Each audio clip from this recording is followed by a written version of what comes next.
on the insights that the classical traditions of India might offer about the Dharma of capitalism. I mean, the idea was so bizarre, first of all.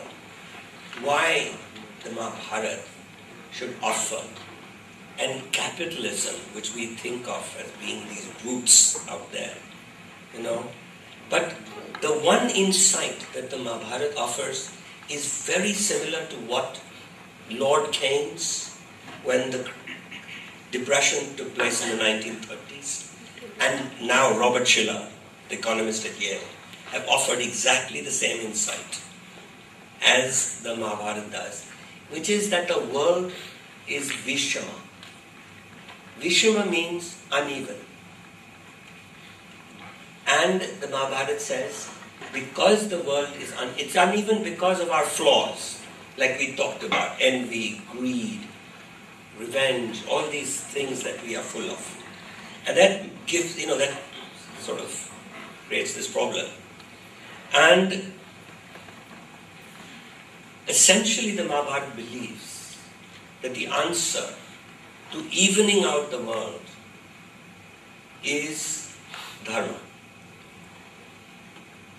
The words that Keynes, the economist Keynes, used was a degree of regulation.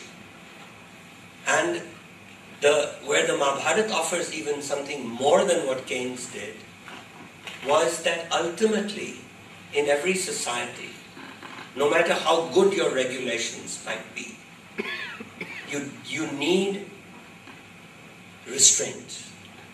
Dharma is a kind of restraint in the world.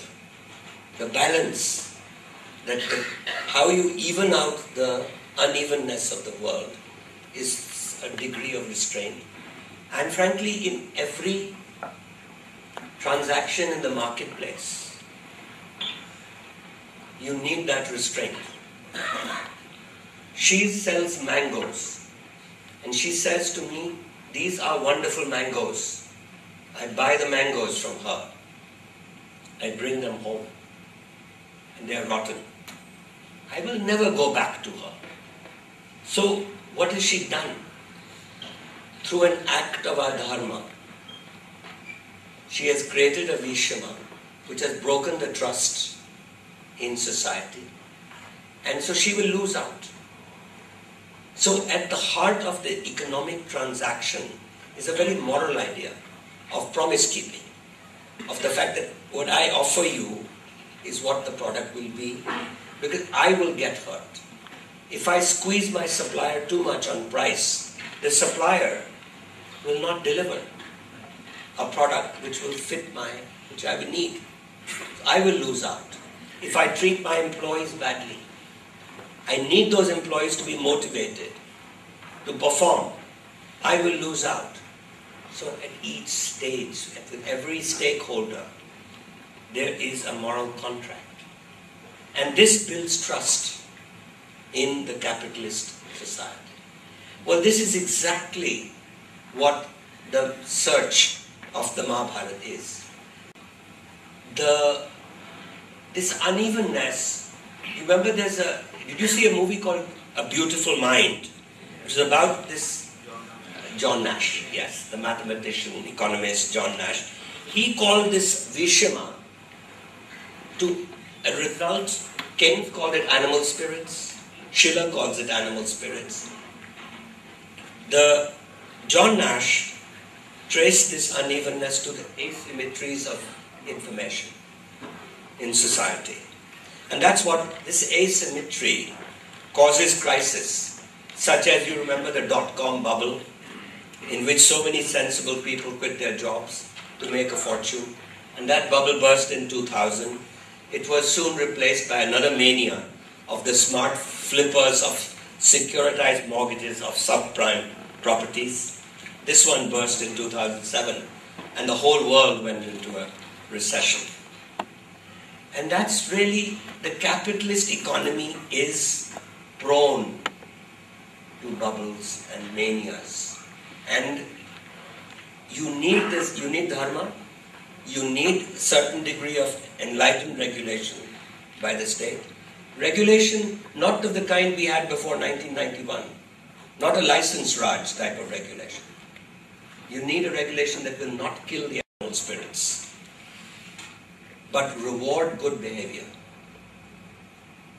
So we have to save. When panwalas start buying bad assets on the marketplace, then you know you've got a bubble coming.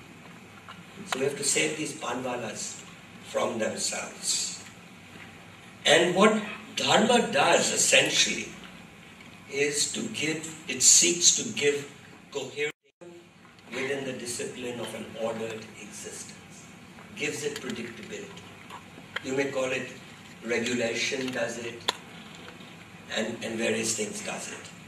So, in fact, the sunny world of Adam Smith was a tad optimistic. Adam Smith did not pay attention to Visham and animal spirits and those passions that drive in human beings. I'm just coming from Coimbatore yesterday, and I met somebody who had lost her job in Tirupur, which is near Coimbatore. Tirupur, you know, is the garment exporting capital of India. And she'd lost this job because of the actions of those bankers, investment bankers on Wall Street, which tipped the world into a recession. And her question was, why me? What did I do to deserve this? And this, of course, is a very old question, which is called the problem of unmerited suffering. And Draupadi asks this question to Yudhishthira when they are in the forest after the game of dice, and she sees him sleeping on the hard earth when Duryodhana is sleeping in sheets of silk and pillows of goose down. She asks, what did we do to deserve this? Why was our kingdom stolen from us in a rigged game of dice?